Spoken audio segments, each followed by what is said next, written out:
पश्चिम बंगाल में रातों रात 91 लाख वोटरों के वजूद मिटा दिए गए। क्या यह सिर्फ फर्जी नाम थे या किसी की सत्ता उखाड़ने की सोची समझी सर्जरी? आज बात होगी उस घुसपैठ की जिसे वोट की फसल बनाकर दशकों से काटा गया। समझना होगा कि अगर देश की सुरक्षा दांव पर है तो यह सफाई जरूरी है। क्या आपने कभी सोचा है कि लोकतंत्र की सबसे बड़ी ताकत क्या है? आप कहेंगे वोट, लेकिन मैं कहता हूं सबसे जरूरी है वोटर की शुद्धता। अगर किसी सिस्टम की नींव ही फर्जी ईंटों पर रखी जाए तो इमारत चाहे कितनी भी ऊंची क्यों ना हो, वो एक न एक दिन ढहेगी। पश्चिम बंगाल में इस वक्त जो हो रहा है उसे कुछ लोग सियासी साजिश कह रहे हैं तो कुछ लोग शुद्धिकरण। ममता एक वक्त खुद जिन घुसपैठियों को देश के लिए खतरा बताकर वोटर लिस्ट से बाहर करने की मांग कर रही थी, आज उनके ही पक्ष में खड़ी दिख रही हैं। भाजपा घुसपैठियों को लेकर चुनावी रैलियों में भी हमलावर है। बड़ी संख्या में सीटों के गणित पर इस बार एसआईआर का इंपैक्ट निश्चित रूप से दिखेगा। तो क्या इस बार बंगाल का खेल पलट जाएगा? क्या भाजपा इस बार बंगाल फतह करने जा रही है? आज बंगाल के सियासत की पूरी सर्जरी करेंगे। एक एक सीट का समीकरण और हिसाब किताब आपको इत्मीनान से समझाएंगे। नमस्कार, मैं हूं राजेश रंजन और आप देख रहे हैं द न्यूज स्कैन। भारत और बांग्लादेश की 2200 किलोमीटर की सरहद आपस में लगती है। इन्हीं रास्तों से हवा और परिंदों के साथ साथ वोटर भी आते रहे हैं। लेकिन अब चुनाव आयोग ने एक ऐसा बटन दबाया है जिसने पूरी बंगाल की सियासत के सिस्टम में एक एंटीवायरस डाल दिया है। एसआईआर यानी स्पेशल इंटेंसिव रिवीजन।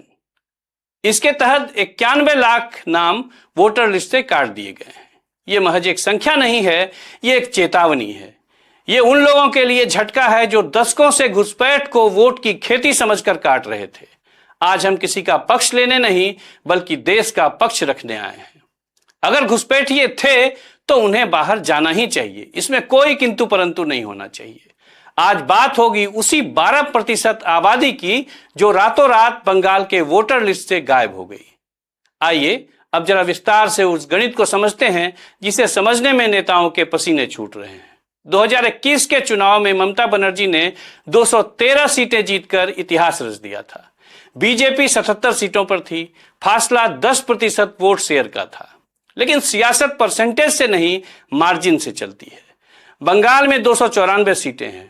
डेटा से पता चलता है कि 100 से ज्यादा ऐसी सीटें थी जहां हार जीत का अंतर मात्र 20,000 वोटों से भी कम का था। 43 सीटें तो ऐसी हैं जहां मात्र 10,000 वोटों का फासला था। अब जरा दिमाग की बत्ती जलाइए।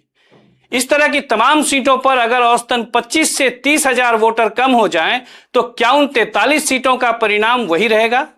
नहीं, यह सीधे सीधे रिजल्ट बदलने वाली सर्जरी है। टीएमसी का डर बेवजह नहीं है। सबसे ज्यादा गाज कहां गिरी? मुर्शिदाबाद, उत्तर 24 परगना और मालदा में। ये वो जिले हैं जो बॉर्डर से सटे हैं, जहां घुसपैठ के आरोप बरसों से लगते रहे हैं। ये वो इलाका है जो ममता बनर्जी का अभेद किला हुआ करता था। अगर इन किलों में से 25 से 30,000 ईंटें यानी वोटर निकाल लिए जाएं तो क्या किला सुरक्षित रहेगा? सत्ता पक्ष कह रहा है कि उनके वोटरों को निशाना बनाया जा रहा है, लेकिन सवाल तो यह है कि क्या वो वोटर इस देश के थे? अगर नहीं थे तो उन्हें इस देश में वोट करने का अधिकार क्यों होना चाहिए? यहां एक स्टैंड लेना जरूरी है और द न्यूज स्कैन का स्टैंड साफ है। राजनीति अपनी जगह है, लेकिन देश की सुरक्षा का मुद्दा सबसे ऊपर। मुख्यमंत्री ममता बनर्जी आज कह रही हैं कि चुनाव आयोग बीजेपी के इशारे पर काम कर रहा है। वो इसे लोकतंत्र की हत्या बता रही हैं। लेकिन दीदी, हमें तो वो तारीख भी याद है जब आप विपक्ष में थी। आपने संसद में जो हंगामा किया था, जो कागज फाड़े थे, वो इसी बात के लिए कि बंगाल में घुसपैठिए घुस आए हैं, वो वोटर लिस्ट को खराब कर रहे हैं, देश के लिए खतरा है। आपने ही कहा था ना? तो क्या 20 साल पहले जो घुसपैठिए देश के लिए खतरा थे वो आज आपकी सत्ता बचाने के लिए जरूरी हो गया? राजनीतिक चरित्र का यह दोहरापन लोकतंत्र को खोखला करता है। अगर 91 लाख नामों में से एक भी नाम घुसपैठिए का है तो उसे हटना ही चाहिए।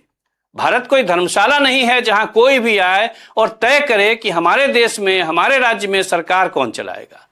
बीजेपी के पास बंगाल में एग्रेसिव और जुझारू चेहरा नहीं है, यह सच है। बीजेपी ने पिछले 5 साल में कोई बड़ा जन आंदोलन खड़ा नहीं किया, यह भी सच है।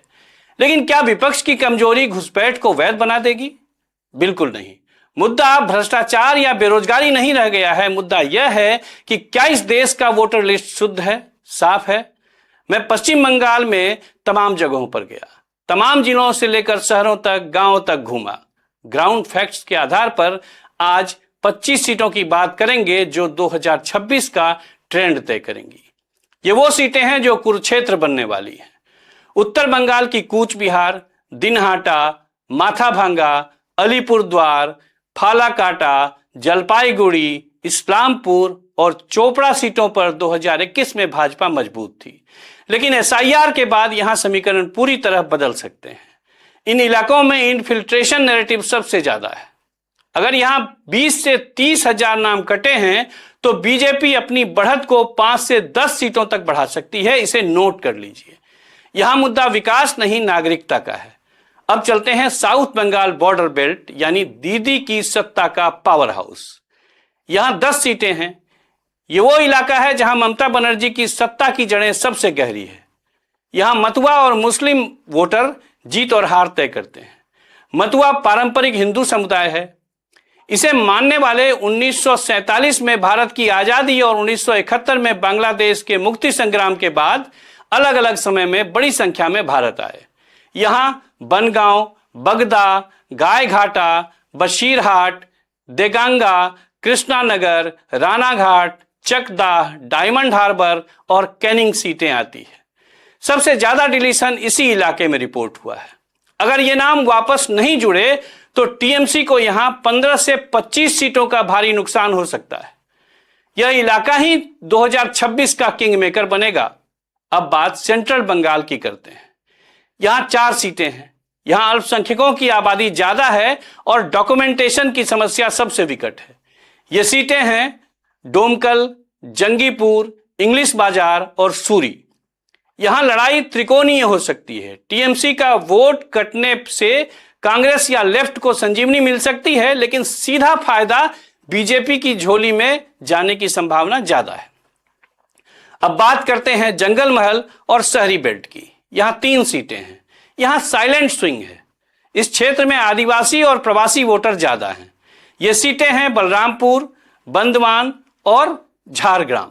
यहां डॉक्यूमेंटेशन की कमी की वजह से ग्रामीण और आदिवासी वोटर कटे हैं। मार्जिन बहुत कम है, इसीलिए यहां 2 से 5 हजार वोटों का हेरफेर भी बाजी पलट देगा।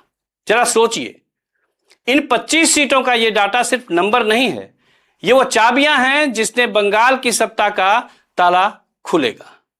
अगर इन 25 में से 15 सीटों पर भी सफाई का असर दिखा तो ममता बनर्जी का प्रचंड बहुमत ताश के पत्तों की तरह ढह जाएगा।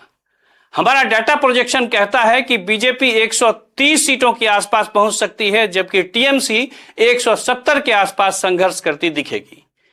यह सिर्फ सीटों का घटना या बढ़ना नहीं है, यह इस बात का संकेत है कि अब फर्जी पर्चियों के दम पर चुनाव नहीं जीते जा सकते। अंत में बंगाल की जनता को और आपको एक बात सोचनी होगी, चुनाव हर 5 साल में आते हैं।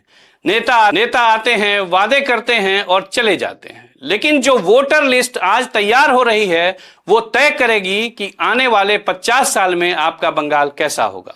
अगर 91 लाख नाम हटने से किसी को तकलीफ हो रही है तो उन्हें प्रमाण देना चाहिए, और अगर वो प्रमाण नहीं दे पा रहे हैं तो मान लीजिए कि दाल में कुछ काला नहीं बल्कि पूरी दाल ही काली थी। द न्यूज स्कैन पर हम तथ्यों के साथ खड़े हैं। हमारा स्टैंड साफ है, घुसपैठियों के लिए भारत की वोटर लिस्ट में कोई जगह नहीं होनी चाहिए। 2026 का चुनाव अब ईवीएम से पहले तो इस लिस्ट में लड़ा जा रहा है, और सच तो यही है कि जीत उसी की होनी चाहिए जिसे इस देश के नागरिकों का प्यार मिलता है। आज के विश्लेषण में बस इतना ही। अगर आपको सत्ता से सीधे सवाल और ये बेबाक स्टैंड पसंद आया हो तो हमारे YouTube चैनल को लाइक और सब्सक्राइब जरूर कर लें। बेल आइकन भी जरूर दबा दें ताकि हमारी हर रिपोर्ट आप तक समय से पहुंचती रहे। जल्द मिलते हैं एक और जरूरी मुद्दे के साथ। तब तक के लिए द न्यूज स्कैन की तरफ से राजेश रंजन का नमस्कार।